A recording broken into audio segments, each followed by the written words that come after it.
What's up, guys? I'm John and you're watching Johnny Fabs, and today we're back with the Datsun. I know it's been a while since we've done a video on the car, but we've come a long way since the last video, and we want to show you guys around, show you the updates, and hopefully get a good test drive in today. Be the first test drive since now we have insurance in place, so we're legal to test it on the road. So we're going to go ahead and give you guys an update. So I'm not sure where we left off in the previous video, but we do have the motor running. We ended up getting a filter for our turbo. That way we prevent anything getting sucked up in there. We got all of our wastegates plumbed in, vacuum lines done, catch can made up, and got all the lines running to that with the two breathers. And then we have new headlights, bulbs installed in these housings. These black housings do not seem to project very well, so we went with a LED 20K lumen bulb. So those are all new.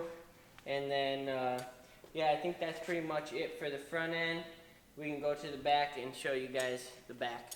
Alright, you guys, so the back is pretty much the same. We have our 20-gallon fuel cell in there with the custom straps, and we also have our battery mounted with a battery shut off, so you can shut the battery power off from the back, so it should be good for the track. We are going to eventually make like a firewall to keep this tank sealed off from the cabin, but for now, just on the street and stuff, we're going to just run it like this, but eventually we do want to make a firewall for it. But that's pretty much it for the back.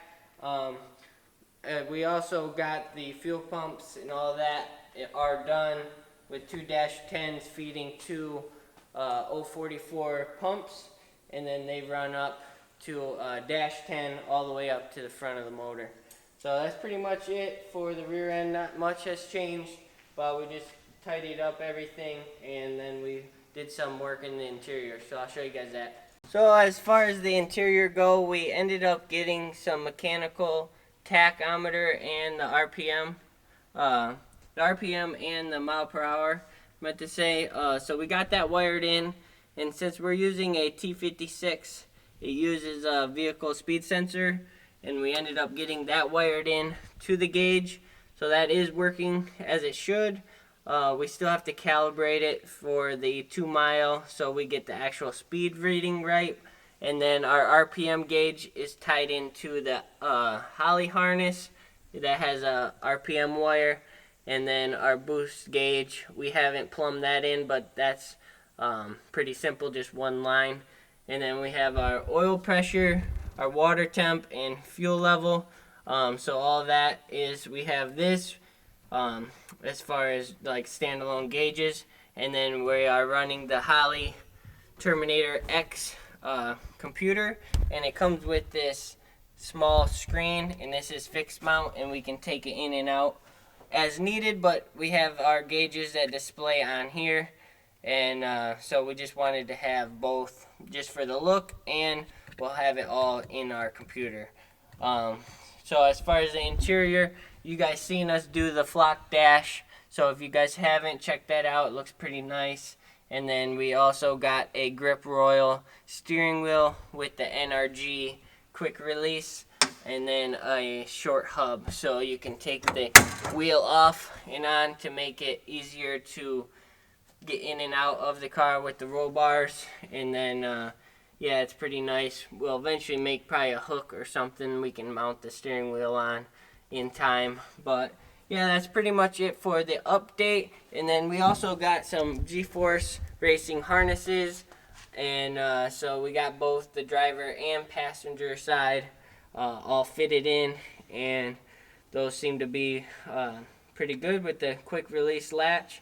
So we're gonna test drive it now. We're gonna get it fired up, warmed up, and then hopefully go for a cruise.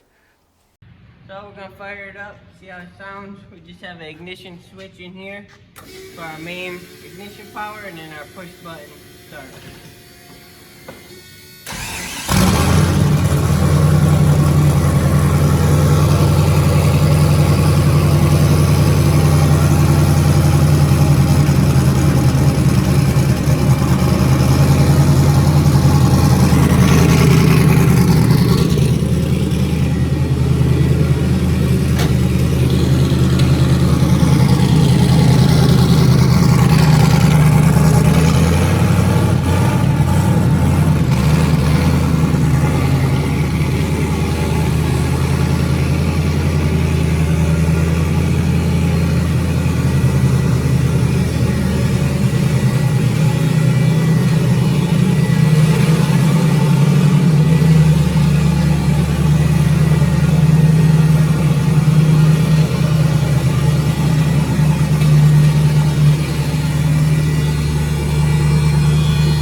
Alright guys, so we just did a test drive.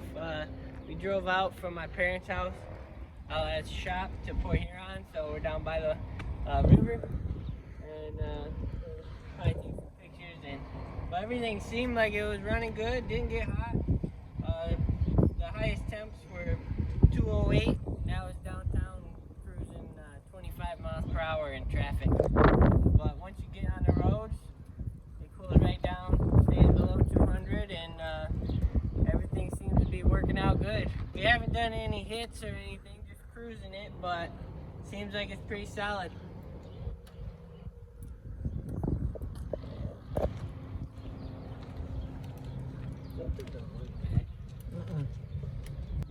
Alright guys, so I think that's going to be it for this video. Thanks for checking back with me. We took the Datsun out for a test drive and everything seemed good, so I think we're going to end it here. Peace.